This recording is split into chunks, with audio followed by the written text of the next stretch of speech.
Hi, my friends. It's your tour guide to the sci-fi side, me, Preston E. And the E stands for elated. And I am absolutely ecstatic, elated, excited, and delighted, even though that one doesn't start with an E, to be bringing to you fine folks today Mystery Science Theater, Volume 17. On this exciting collection, we got the very first nationally broadcast episode of Mystery Science Theater 3000 in The Crawling Eye. We also got one of the best episodes, certainly a top 3 fan favorite for sure, of Misty's Worldwide in The Final Sacrifice. So grab the drink of your choice, sit back and relax, and wonder if that drink of choice is on the sun. Here we are with Mystery Science Theater, Volume 17. First up, we have the very first episode of Mystery Science Theater 3000 on national TV with The Crawling Eye. The very first invention exchange is seen with Joe and the bots giving us an invention that really blows, the electric bagpipes. Joe demos Led Zeppelin's Whole Lotta Love on this, and I thought Amazing Grace on regular bagpipes was beautiful. Dr. Forster injects Dr. Erdhart with a dog antiperspirant. And no, it's not antiperspirant for dogs. Rather, it's an antiperspirant from dogs. Tongue wagging and heavy panting side effects will leave you looking like your pervy registered uncle now. On to the movie. The Crawling Eye stars Forrest Tucker from F Troop fame as troubleshooter named Alan Brooke, who's on the same train as sisters Ann and Sarah. Ann can read minds and faints as the train passes the mountains. She feels it's due to nefarious goings-on at the mountain, but I think it's weariness. The 3 of them get off the train, and Alan goes to an observatory where Professor Krebit tells him that many climbing accidents have happened, but no bodies have been found. A radioactive cloud stays stationary on the mountain where many believe something is living in the mist. Anne faints again upon receiving another vision, but again I think the plot is getting to her. I agree, Anne. Let's skip to the eye creatures already. The Crawling Eye really lives up to its name, as it takes over an hour to finally get to the Crawling Eyes, as the Crawling Eye creature and his comrades take their sweet time. But it is well worth the wait when they finally show up about an hour into the movie, and all the eye puns we get from Joe and the bots are well worth the wait. Wow, now I know how it feels to be in a microscope. There's fire on the roof. We've got a new lash on life. But he did. Saved him in the blink of an eye. Nice. Taking quite a browbeating on these plugs. I can see the problem.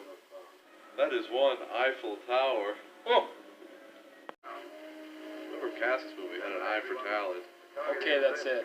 Stop it. Joel's getting really irate. I spy with my little eye. You hypocrite. I couldn't have said it better myself. See what I did there? Anyway, the eye creatures use long lashes like tentacles to try to kill people. Some people are turned into murderous hypnotized zombies with these looky-loos around as well. In the end, the eyeball creatures get firebombed as they try to attack the observatory Alan and the others are chilling in. The fire causes them to need a huge case of Visine. The end. This movie starts out as slow as molasses in the Alps in winter time for the first half, but some fun monster movie visuals pop up around the latter half to give you a goofy monster movie at its cheesy finest. The movie is also kind enough to supply viewers with arrows in the opening credits so they know where to read. Sort of like those arrows in 2020 at Walmart that showed you where to walk in the store. For the eyesore Cheesy Monsters and the historic first MST3K episode on the Comedy Channel, this episode gets a 3 out of 5 SOL Bones. Up next is the Beatniks from Season 4. Before we get to that, though, it's time for the Invention Exchange. With Halloween around the corner, take a tip from Dr. F and TV's Frank and dress like life-size Tro dolls. These costumes may be cheeky, but they aren't nearly as scary as the Tro 2 dolls. Oh my God! Joe and the Bots give us Pocket Pool. Take your favorite hobby to the next level with this new twist to an old favorite. Just be careful with what balls you scratch. Now, before we get to the movie, we get another episode of General Hospital. In this short thrill, as the good doctor slices in two and does surgery on a cake. But the real icing on the cake lies in Jessie, who's in love with her hubby Phil, who loves another woman, who's engaged to another man. Sheesh, guys, just hash it out on the Jerry Springer Show now. On to the movie. First off, if you are expecting goatees, poetry reading, and bongo beating in this flick, you'll be as disappointed as a foot fetish freak in a room full of legless folks. The Monsters will give you more beatnik culture than this movie. Life is real, life is earnest. If you're cold, turn up the furnace. Man, that cat is deep. Yeah, what a message. In this movie, Eddie Crane and his crime-causing cronies go to a diner where they count their loot from robbing mom-and-pop shops. Well, at least they visit small businesses, I suppose. A talent scout hears Eddie sing at the shop and wants to sign him to a recording deal. Eddie's friends cause him a lot of problems, though, especially Mooney, who shoots a bartender and threatens to moon a hotel employee. Never before has someone made mooning sound so violent. One word to anyone and I'm gonna moon you. You're gonna what? No, hang my butt out. While Eddie's star rises, his buddy Mooney grows increasingly unstable. Harry is injured by Mooney with a straight razor. Eddie's other buddies are caught by the popo as Mooney escapes. Eddie gets into an altercation with Mooney in the alley of the recording studio as the police captures them both. Eddie complies with the questioning of his involvement with the group's crimes.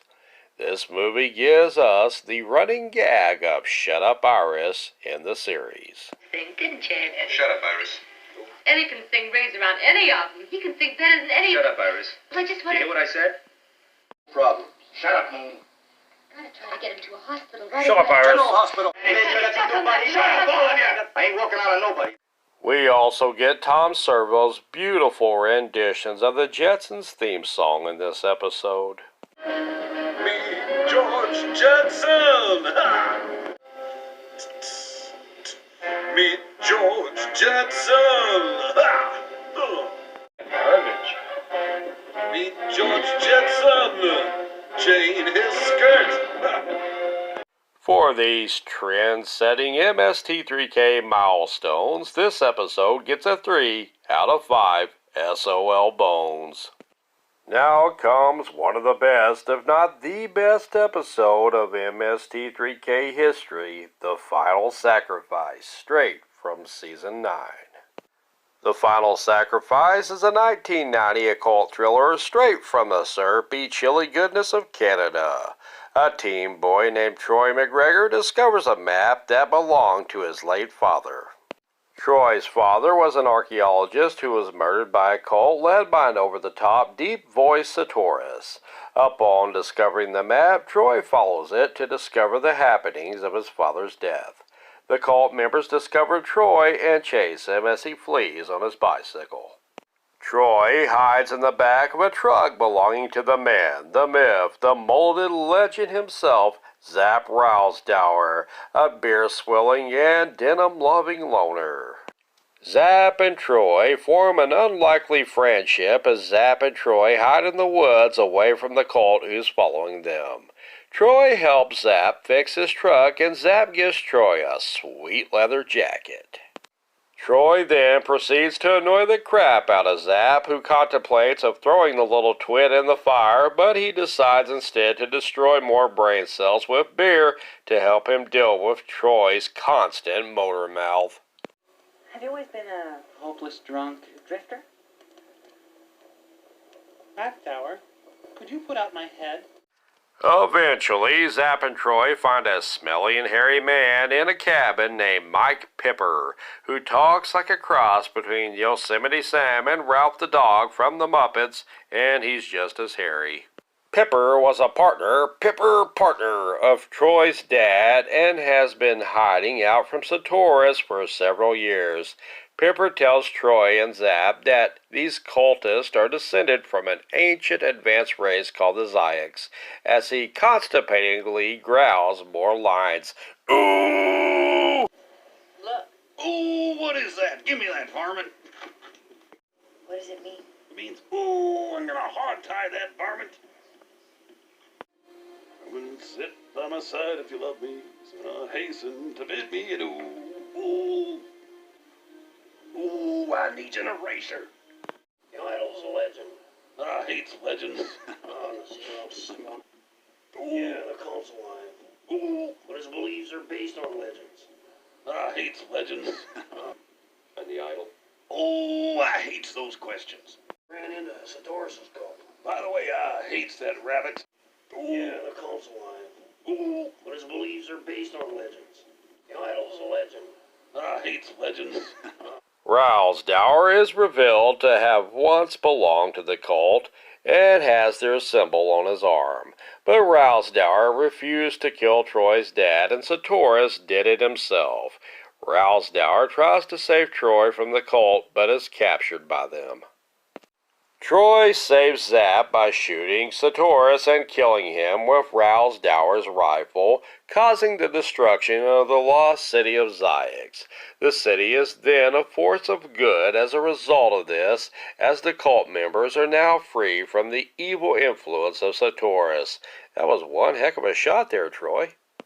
The final sacrifice episode gives us the hilarious hockey hair disease host segment along with the chillingly funny Canada song, which I think Canada should consider adopting as their new national anthem, eh? It also delivers to us this gem of a line for Zapman himself that would live on in infamy as one of the most quoted in MST3K history. I wonder if there's beer on the sun. Christian Malcolm as Troy McGregor, and of course Bruce J. My Mitchell as Zap Rousdower would both turn out to be two of the most beloved and most memorable characters in MST3K history. They are legends. I hate legends.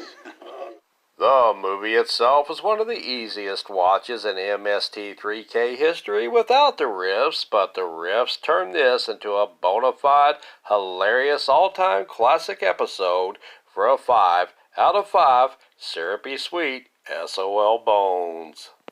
And finally, we get the Blood Waters of Dr. Z from Season 10. Blood Waters of Dr. Z, aka Zat, is a 1971 sci-fi about a Nazi scientist named Dr. Leopold who lives by his lonesome in his laboratory, possibly his mother's basement, for 20 years. He is one strange little dude, too, who has a weird fetish for fish to the point that he wants to become one himself. He's kind of like Mr. Limpet if Don Knotts' character turned into an insane, murderous madman bent on the destruction of the human race. Nip him in the bud! The naughty Nazi doc wants revenge on his former colleagues for making fun of him, and he comes up with a formula called ZAT that can turn humans into sea creature hybrids and mutate sea life. What's up with ZAT? He conducts the experiment on himself, turning himself into a fish monster that is more a creature from the whack lagoon than anything. Leopold, along with his walking catfish friends, annoy the town as he makes them ill and kills some of his former friends that did him wrong. Leopold finally finds himself a woman, finds, abducts, and he takes her home unconscious, as this is how Leopold had to get dates as a human too, so it's really nothing new for him. The dorky doc tries to kidnap another woman and injects her with Zat. She is rescued, however, from a dying companion of hers as Leopold flees to the ocean. Under a trance now, Martha, the latest abducted apple of the doc's hungry eyes, follows him into the sea to live crappily ever after with the crazy old doc. This movie introduces us to one annoyingly catchy earworm of a tune, and for that memorable torture, I award this with a 4 out of 5 SOL Bones. Mystery Science Theater Volume 17 gets an overall total score of 15 out of 20 SOL Bones. Thank you very much for watching. That about does it for me. Please like, subscribe, and share. I've been Preston E. Garrison, and I'm out of here. In more ways than one, really. I wonder if there's beer on the sun.